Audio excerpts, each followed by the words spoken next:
Welcome to Physicists in the Wild. My name is Aggie Branczyk. In this series, we chat with physicists who pursued careers outside of academia. In today's episode, we chat with Ekaterina Babourina-Brooks, who did her PhD in theoretical quantum information and then pursued a career in education.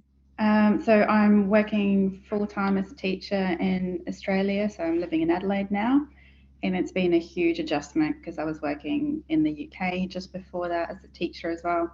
Mostly I'm teaching physics. I've always wanted to get into maths. I'm doing a little bit of maths teaching as well. I didn't do a teaching degree. I did an apprenticeship, I guess you might call it. So I was straight into a classroom teaching, and only one day a week was I at a uni doing a teaching degree. I was getting paid straight away, so it was like a full-time salary, and they paid for the degree essentially as well. They just had this program to get teachers in the classroom faster, mostly for people who already had the degree. So like you had to have the subject knowledge. So regular teaching degrees, they teach the subject knowledge alongside the teaching, so they take a bit longer, obviously.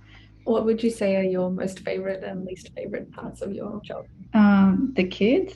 No. Are they the least favorite or the most favorite? Both different kids.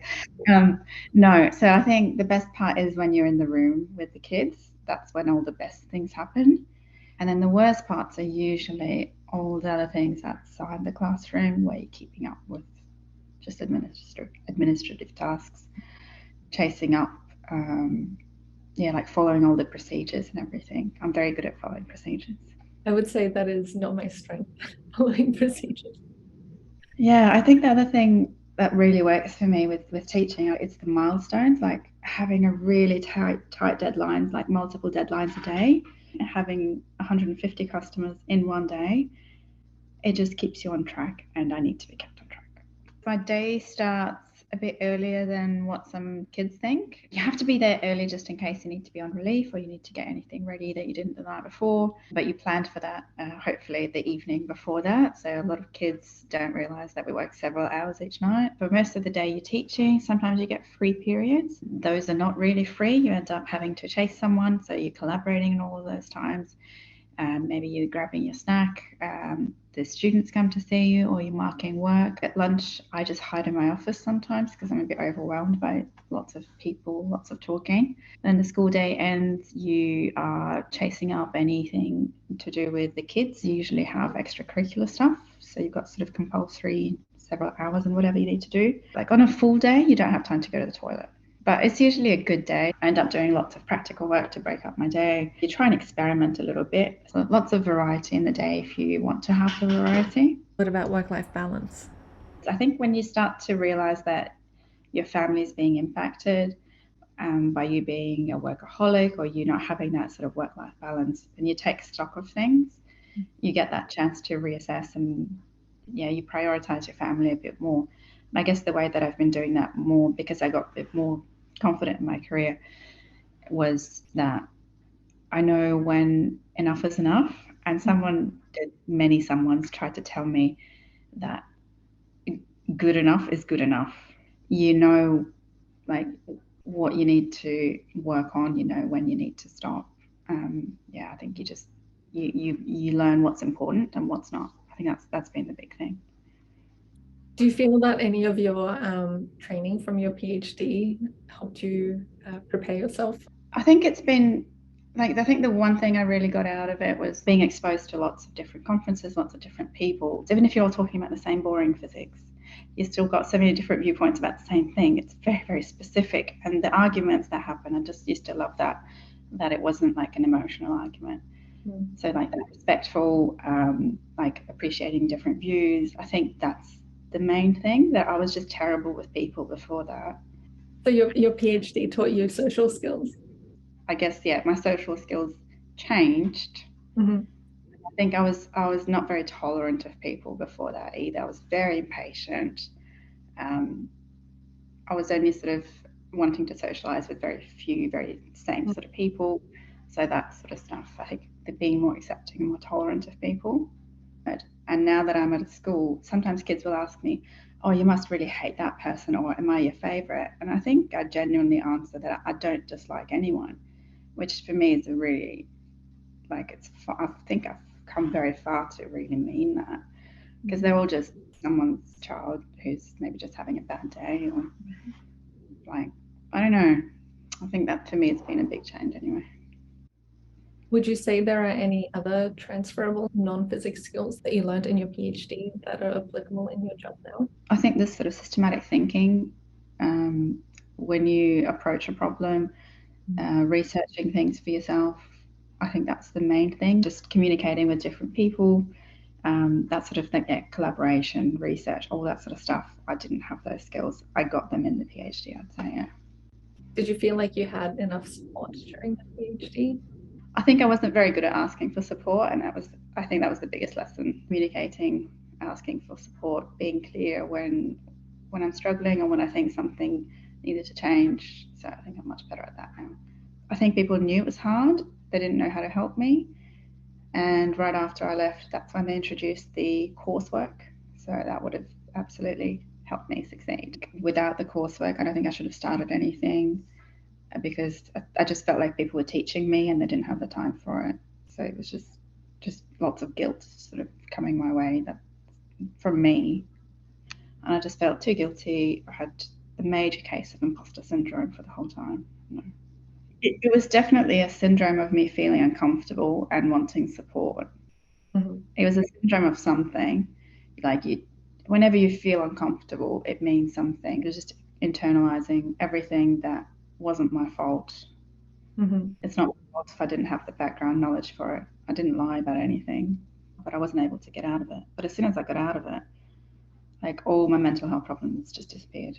Is this why you decided not to stay in academia? Yeah, I felt like there was too much uncertainty in academia and what my life might look like and what projects I might get to do. I guess some of it was hearsay, but the feelings that were coming my way again, like people just projecting things onto me, I was feeling like they didn't get to choose projects that they were passionate about. Sometimes they get stuck in them. Financial worries for the project, financial worries for themselves, balancing work life, family, or just all sorts of things that I didn't feel were worth the risk. I wasn't sure if they were going to make me happy. Yeah. Do you regret doing the PhD? I don't think I could have done anything else that would give me the same things that it gave me. It was very unique in the things that you get to do. So, no, I think the only regrets I have are about just internalizing too many of my worries. But I don't feel like I didn't seek help. I think people weren't aware at the time that that's what I was doing. I think maybe they didn't see what role they needed to play and how they needed to respond. I didn't actually hide my worries. I did. Yeah, I think people kind of know a bit more about these things now. They kind of know like what effect it has when you don't respond when someone's asking you for help or they're worried about things. So it's not really regrets, but I think it would have turned out differently if I had done it like today. Yeah. What kind of help do you think would have been most helpful at that time? I didn't get any financial support to get any mental health support at all. The diagnosis that I got was that it wasn't even related to the PhD, that it was something to do with like childhood things, and it wasn't. So like that didn't like just wasn't really helpful. So my choice to see anybody was I had to pay for it. They didn't ask me or they didn't recommend that I talk to my supervisor and let them know. Like, it was very, it's your problem, you go deal with it. But you're a very young person when you're doing a PhD, and you're the first, like, that was the first time living away from home and all that sort of stuff. So I think it would have been dealt with differently nowadays. Yeah. If someone was doing their PhD right now and they were really interested in transitioning into becoming a high school teacher, what practical advice would you give them? I think it's nice to be really realistic with what that day looks like for a teacher, and what sort of workload there is and what sort of rewards there are. And one of the things that I had repeated to me a few times was, it's a vocation, it's not a career. And I think it can be taken a very bad way, and I did it a couple of times. But I know what they were trying to say, and it has to be a calling, to get through all the hard parts, to get through the hard work. But at the same time, it should be a career. So I think that's something that's not quite the same as it is in academia. It's just not quite sort of the same sort of linear path. You have to just enjoy the day-to-day as well.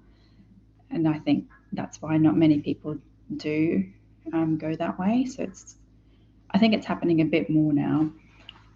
And I think there are valuable skills that you've got in your PhD that will help you. However, it's so different.